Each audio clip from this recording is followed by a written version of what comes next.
within the city. So I've been focusing my attention basically on a lot of quality of life issues in the city. And this is where I think we can, if we're able to handle a lot of those, people will come to Lawrence. They'll come to Lawrence and see that we have a clean city. Education will follow, and business will follow on top of that. I think cleanliness is a very important part of getting the city up and running again. Actually, I agree with Dr. Toomey, but I also think coupled with the life balance is public safety. Right now, the big issue in front of us is who's going to be our next commissioner. We have a decorated commissioner that came from New York, was handpicked by the former mayor, and with those credentials, specifically to deal with the type of city Lawrence represents. My concern is, and this propelled my campaign, is who are we looking at? Are we going to entertain the recommendation that the commissioner that is now, he's probably on a beach somewhere, are we going to entertain his recommendation, or do we have to go outsource like we did 8 years ago? That's my concern. I think public safety is a huge issue. Talking to the local businesses before I got involved in this, and also families, their concern is, they're not able to go outside of their home because they're finding heroin needles, or, I hear even the sweep up by the fire department. That every day. I find needles right in front of my house before. Exactly. Right in front of in front, out on, right across from the city hall. That's where I live.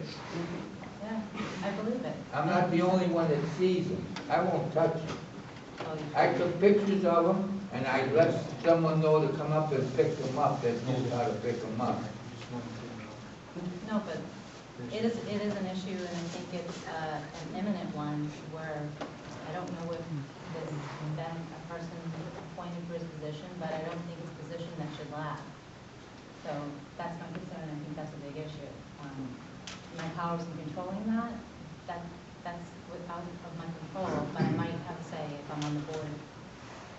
I hope it's still not empty, but at that time, because what is that, November? That's a couple months away. I don't think we are a city that can afford a 60-day lag to appoint a police commissioner. I think it's something that should have been looked at probably 6 months ago. So that's what I think the city is faced with. And I think coupled with that, work-life balance will kind of intertwine with Tony said everything will follow. We need a police chief who just retired. I'm sorry, I just want to quickly go through this.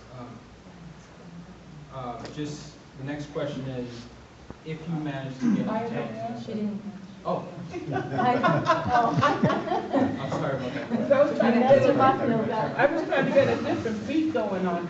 And just I have some literature here that will be available to everyone that gives more details about my higher education and my husband, Attorney Richard Rodriguez, my son, Christian Delgado, my faithful volunteer, and my other son, Mark Anthony.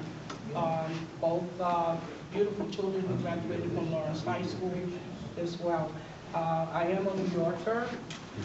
People always say, hey, that's a New Yorker. Listen to the accent. Listen to how she asked for coffee. And so ever since I moved here, I felt like I belonged.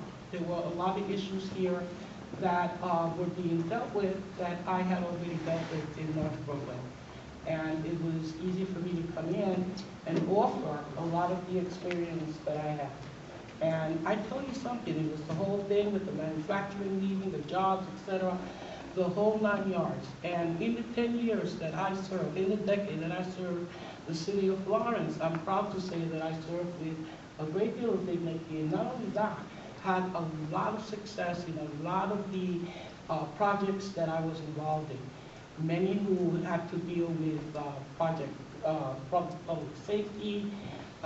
We all remember how we had to, with the most distressed area of the city, had to bring in $2.5 million for a course of 4 years, which was then later reduced to $1 million or so. And we had a great deal of success cleaning up the district that was most distressed. I like to be able to say that the reason why I was able to do that and other things, because we'll be here all night if I'm going to go down the line with everything that, every specific project that I was on. I just tell you that what helped that was that I was basically independent.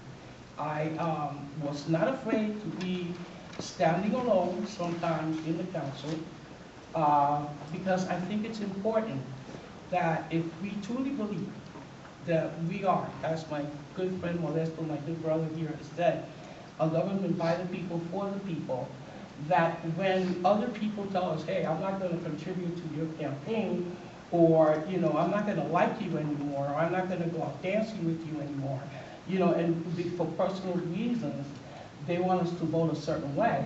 And that we have to remember at that particular time when those pressures are coming up, that we are truly a government by the people, for the people, and that we should be voting in a way that is most effective and beneficial to the people of the city. And that's what I'm about. I mean, basically people know my story. They know the issue about my dad and how he committed suicide, how that was something that will never, ever, ever leave me. Even that image will never, ever, ever, ever leave me. And I think about the agony and the frustrations and the suffering that a lot of the families go through, and I say, no, I'm not going to be a part of continuing to perpetuate that suffering. I'm going to be a different person. I'm going to be about making sure that we make change. And to do that, you have to be a pest. And, you know, that means being in the departments all the time to make sure you get things done.